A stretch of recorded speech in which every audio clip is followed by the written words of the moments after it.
দেখানোর কি আছে, আসলে আজকে অনেকগুলো প্রোগ্রাম আছে আপনারা জানেন, সেই কারণেই এই ব্যস্ততাগুলো আছে আর কি। এনিওয়ে, আজকের এই যারা দাখিল পরীক্ষার্থী আছেন তাদের উপলক্ষে যে আয়োজিত দোয়া মোনাজাত এবং শিক্ষার্থীদের উপলক্ষে সবক অনুষ্ঠান, বার্ষিক ক্রীড়া প্রতিযোগিতার পুরস্কার বিতরণী এবং তারুণের উৎসব, এই সম্পর্কে যে আয়োজিত যে আজকের এই আলোচনা সভা, সেই আলোচনা সভায় উপস্থিত আছেন আমাদের শ্রদ্ধেয় এই কলেজের অধ্যক্ষ মহোদয়, মাদ্রাসা অধ্যক্ষ মহোদয় এবং আমাদের একাডেমিক সুপারভাইজার মহোদয়, এই কলেজের শ্রদ্ধেয় শিক্ষকবৃন্দ, সামনে উপবিষ্ট আমাদের অভিভাবক, সাংবাদিক, সুধীবৃন্দ, সবাইকে আসসালামু আলাইকুম। আমি একটা কথা এভাবে শুরু করতে চাই, আমি যতগুলো শিক্ষা প্রতিষ্ঠানে গিয়েছি এইবারের ক্রীড়া প্রতিযোগিতা অথবা এরকম দোয়া অনুষ্ঠানে গিয়েছে, আমার একটা অবজারভেশন আমি শেয়ার করি। আমি হয়তো বিভিন্ন জায়গায় পরিদর্শনে যেটা হয় যে হ্যাঁ, মাদ্রাসাতে একটু পড়াশোনার ব্যাপারে অনেক সময় পাওয়া যায় না, আসলে এটা সত্যি, কিছু কিছু ক্ষেত্রে দুপুরের পরে পাওয়া যায় না বা স্টুডেন্ট, কিন্তু আমি দেখলাম যে স্টুডেন্টের দিক থেকে মনে হয় মাদ্রাসাতেই বেশি, এবং আয়োজন যেটা হয় সেটা তো বর্ণাঢ্য বা এত সুন্দরভাবে আমার খুব ভালো লাগে। আমি প্রাইভেট প্রতিষ্ঠানগুলোতে গিয়েছি, সেখানেও যেমন অনেক উপস্থিতি এবং শৃঙ্খলাটা আসলে মাদ্রাসার এখানে অনেক ভালো পাওয়া যায়, সেটা আমি মনে করি যে এটা আমার মানে একটা ভালো অভিজ্ঞতা। আমি বারবার গতকালই বলছিলাম একাডেমিক সুপারভাইজার মহোদয়কে যে ছোট মালিকা ফাজিল মাদ্রাসায় গিয়েছে, সেখানেও খুব সাবলীল ভাবে অনেক উপস্থিতি। তারপর তামরুল মিল্লা একটা প্রাইভেট প্রতিষ্ঠান আছে, ওখানে গিয়েছিলাম। প্রধানগঞ্জ বাজারে একটা প্রাইভেট প্রতিষ্ঠান, নামগুলো আমার মনে নেই, কিন্তু সেখানে কিন্তু খুবই চমৎকার আয়োজন, এবং আমার কাছে মনে হয়েছে যে তারা যে ধর্মীয় চর্চাটা করে সেই প্রতিফলনটা তাদের ব্যবহার বা তাদের আচার আচরণে সেটা প্রতিফলিত হচ্ছিল। তো এই দিক থেকে আমি মুগ্ধ প্রথমত। আরেকটা মুগ্ধতার বিষয় হচ্ছে তানজিল, ওর নাম তো তানজিল তাই না, খুবই চমৎকার বক্তব্য দিয়েছে। আসলে ওদের বয়সে আমরা দাঁড়িয়ে কথা বলাটা সাহসই করতে পারতাম না, তো সেক্ষেত্রে সে ইংলিশে বক্তব্য দিয়েছে, আমি মনে করি খুবই ভালো একটা বক্তব্য দিয়েছে। ওর বক্তব্যে কিন্তু সব চলে আসছে। সে বলেছে যে জীবনের একটা মানে একটা মাইল ফলো আর কি, আজকে যে একটা অবিস্মরণীয় দিনের সামনে তারা উপস্থিত হয়েছে এখানে। আমিও সেটাই বলছি যে তোমরা যারা এখানে দাখিল পরীক্ষার্থী, তারা কিন্তু জীবনের একটা সন্ধিক্ষণে আছে, এরপর এই ধাপটা পার হওয়ার পরে নতুন একটা সোনালী দিনের হাতছানি। তা আমি যখন পড়াশোনা করতাম আমার মনে হতো যে আমি যখন স্কলারশিপ পাইছি, যে মনে হচ্ছে আর 9-10 পড়াশোনা করার দরকার নেই, এটাই আমার জীবনের শেষ। এবার দেখি 9-10 অনেক পড়াশোনা করতে হচ্ছে। তারপর মনে হচ্ছে যে কলেজে গেলাম, আমার বলতেছে কলেজে কোনো পড়াশোনা নেই তেমন। তো পরে দেখি যে কলেজে আরো বেশি পড়াশোনা, কেন আসলে খুব অল্প সময় অনেক বড় সিলেবাস, ওখানেও অনেক বেশি ডিটেলস পড়তে হয়। আসলে দোলনা থেকে কবর পর্যন্ত শিক্ষা, এটা আমরা জানি তাই না? আসলে ওটাই সত্যি। এবং আমরা কিন্তু সবসময় একটা চেনের মধ্যে থাকি, মানুষ মনে করে যে আমি এইটা ধাপ পারলে মনে শৃঙ্খল মুক্ত হয়ে গেলাম, আসলে না, শৃঙ্খলা সবসময় আছে। এবং এটাই this is the go of life. আপনি যদি চেনের মধ্যে থাকেন, ডিসিপ্লিনের মধ্যে থাকেন, সেটাই কিন্তু জীবন আপনাকে পরিশুদ্ধ করবে। আমি সব জায়গায় একটা কথা বলি, সেটা এখানে আরো বেশি করে প্রাসঙ্গিক হয়েছে, কারণ হচ্ছে তানজিদ যেহেতু ইংলিশে বলেছে। আমরা সবসময় বলি যারা মাদ্রাসায় আছেন তারা, আমার ছোট ভাই মাদ্রাসার হাফেজ এবং মাদ্রাসায় ও দাখিল পাস করেছে, ক্লাস পেয়েছে, বাট আমি দেখি যে ও ইংলিশ একটু দুর্বল, এবং এই কারণেই সে এবার কোথাও চান্স পাইনি ইউনিভার্সিটি অন্যান্য গুলাতে, আবার ট্রাই করবে। তো আমি এটা সবসময় আপনাদেরকে বলি, আপনারা অন্যান্য ধর্মচর্চা করেন, আপনারা আখিরাত এবং এই দুনিয়ার দুইটা দিকেই আপনারা এগিয়ে আছেন আমি মনে করি।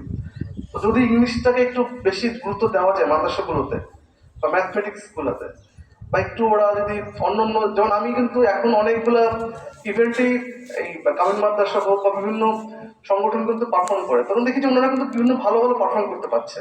তারা বিভিন্ন রকম নাট্যাংশ, শিক্ষামূলক নাট্যাংশ হতে পারে, সেখানেও পারফর্ম করতে পারছে, তার মানে তাদের মধ্যে সেই পটেনশিয়ালিটি আছে, তারা ভালো করছে।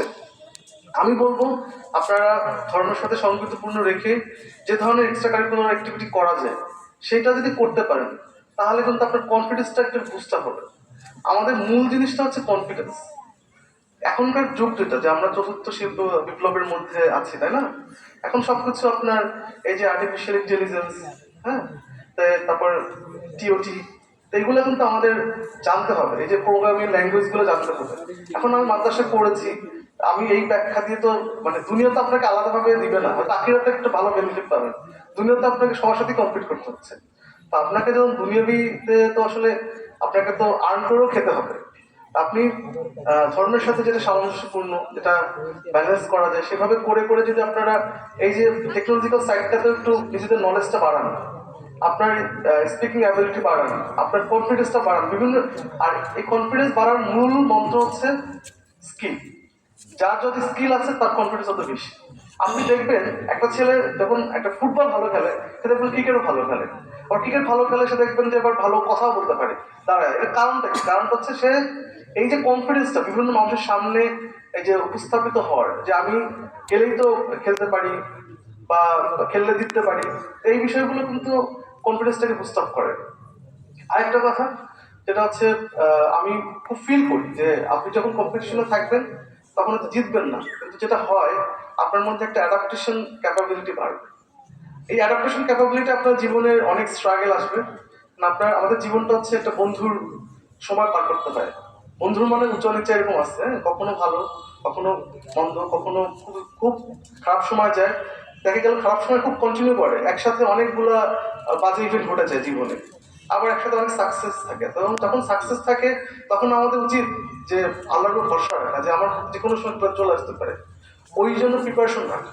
তা আমরা সবসময় চাই, আমি সবসময় মাদ্রাসায় এগুলোতে গেলে বলি যে আপনারা একটু ইংলিশটা একটু ভালো করে শিখবেন। শুধু ইংলিশ না, আমি এটাও বলি যে আপনি যদি অ্যারাবিকও শিখতে পারেন, আপনার 3-4টা ল্যাঙ্গুয়েজ শেখা মানে আপনার জন্য একটা স্কিল। আপনি অ্যারাবিয়ান কান্ট্রিগুলোতে দেখবেন যে এটার জন্য কোনো চাকরি আছে। সো আপনারা আপনার স্কিল হচ্ছে বিভিন্ন ধরনের জিনিস শেখা। আপনি প্রোগ্রামিং শিখতে পারেন, আপনি বিভিন্ন ওয়েব পেজ ডেভেলপ করা শিখতে পারেন। এই বিষয়গুলো পড়াশোনার পাশাপাশি করলে এখনকার সময় ঘরে বসে কিন্তু অনেক কিছু করা যায়। এটা আপনাকে অনেক দূরে যেতে হবে না, আপনি প্রত্যন্ত অঞ্চলে এসে অনেক ভালো ভালো কাজ করতে পারবেন।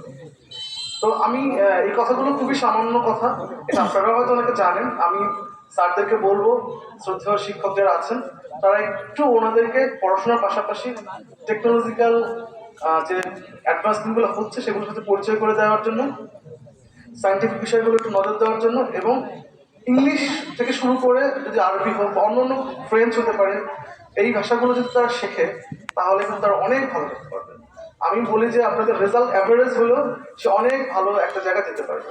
তো এই জায়গাগুলোতে আপনারা একটু নজর দিবেন। আর তোমরা যারা আছো তোমাদের জন্য শুভকামনা থাকলো। আশা করছি বরাবরের মতো মনোরুদ্দিন কামিল মাদ্রাসার রেজাল্ট খুব ভালো হবে। আমি সেই দোয়া করছি। এখানে দোয়া অনুষ্ঠান যেটা আছে, আর আমাদের শিক্ষা ব্যবস্থা মহাদের মাধ্যমিক শিক্ষা ব্যবস্থা মহাদের যে কথাটা বলেছে যে আমাদের একজন পীর সাহেব আছে, যদি খুবই সম্মান করি, সেখানে একদম ওয়েল অ্যাকসেপ্টেড একজন মানুষ। সে যেহেতু এখানে আছে এই দোয়া অনুষ্ঠানে, আমি মনে করি তার উসিলায় বা এখানে যারা নেক বান্দা আছে তাদের উসিলায় কিন্তু অবশ্যই আমরা সবাই হয়তো একটা ভালো কিছু পাবো আল্লাহর কাছ থেকে। সেই দোয়া করছি। এবং যারা দাখিল পরীক্ষার্থী এবছর না, যারা এখানে সুন্দর সুন্দর কথা তাদের বড় ভাইদের উদ্দেশ্যে মানপত্র এই যে পাঠ করেছে, আমি মনে করি যে মানপত্র তোমরা তো পাঠ করে শোনালাম, অবাক তো কথা না। এই কথা বলে তো তোমার জন্য প্রযোজ্য। তোমরা যেমন তোমার বড় ভাইদের ক্ষেত্রে তোমরা বলে গেলা, এটা তুমি মনে করো এটা তুমি তোমার নিজেকেই বলছো। তো তুমি এটা বাসায় নিয়ে যাও, সবাই নিজে এটা একটু স্টাডি করো, অনুধাবন করো। আমি যে কথাগুলো বলেছি বা তোমাদের স্যারেরা যে কথাগুলো বলেছে সব কথাগুলো এখানে আছে। তুমি নিজেকে এই কথাগুলো নিজেকে বলো, তাহলে দেখবে যে তোমরা অনেক ভালো করতে পারবে। আমি মাদ্রাসার সর্বাঙ্গীন সাফল্য কামনা করছি। আশা করছি যে এটা উত্তর সাফল্য কামনা করবে এবং আরো ভালো, আরো অনেক ভালো করবে। আমি আমাদের অধ্যক্ষ মহোদয়কে আন্তরিকভাবে ধন্যবাদ এবং কৃতজ্ঞতা জানাচ্ছি যে উনি আমাকে ডেকেছেন। আমি খুবই ক্ষুদ্র মানুষ, আপনাদের সামনে কথা বলাটা খুবই আমার মনে হয় মাঝে মাঝে দৃষ্টতা। আমার যে কোনো অপারগতা, যে কোনো ভুল, সেটা আপনাদের কাছ থেকে ক্ষমা চেয়ে নিচ্ছি যে যদি আমার দেরি হয়ে থাকে বা আমার একটু কোনো কথায় ভুল হয়ে থাকে। আমরা তো আসলে এই ধর্ম বা যে কোনো কিছু আমরা চেষ্টা করি খুব বেশি জানার, মানে আমাদের পরিধি অত বেশি না, চেষ্টা করি আমরাও ধর্ম চর্চা করি, কিন্তু হয়তো অনেকে ঈশ্বর পুজোর মতো তো পারি না। এইভাবে যদি আমরা পারি, আমরা চেষ্টা করবো যাতে সবাই যার যার ধর্ম। আমি এখানে আসছি, আমি তো দেখুন সরকারি কর্মচারী, আমাকে সকল ধর্মের প্রতি সম্মান বোধ রাখতে হবে। তো সেই হিসাবে আমি আশা করবো যে সকলের ধর্মীয় মূল্যবোধ যার যার ধর্মে সেটা রাখতে পারলেই কিন্তু আমরা খুব ভালোভাবে জীবনটা চালাতে পারবো এবং দেশে কিন্তু শান্তি চলে আসবে। তো আমরা চাই সকলে মিলে এই দেশের যদি কোনো অস্থিরতা ওই থাকে করাটা সেটা কেমন ক্যামেরার সামনে? রক্ষা করতে পারবো, রক্ষা করে আমরা একটা স্থির পরিবেশ যেটা আমাদের সাস্টেনেবল হবে, যেটা আমরা একটা টেকসই সমাজ ব্যবস্থা গড়ে তুলতে পারি, সেরকম জায়গায় যেটা আমরা যেতে পারি, সেই দোয়া আমরা আজকে এই আমাদের যে বলতে পারি যেটা এক ধরনের জলসা, সেই জলসা ইসলামী জলসায় সেই প্রত্যাশা করছি এবং সকলকে আবার ধন্যবাদ জানিয়ে আমার বক্তব্য শেষ করছি। আসসালামু আলাইকুম। ওয়ালাইকুম আসসালাম।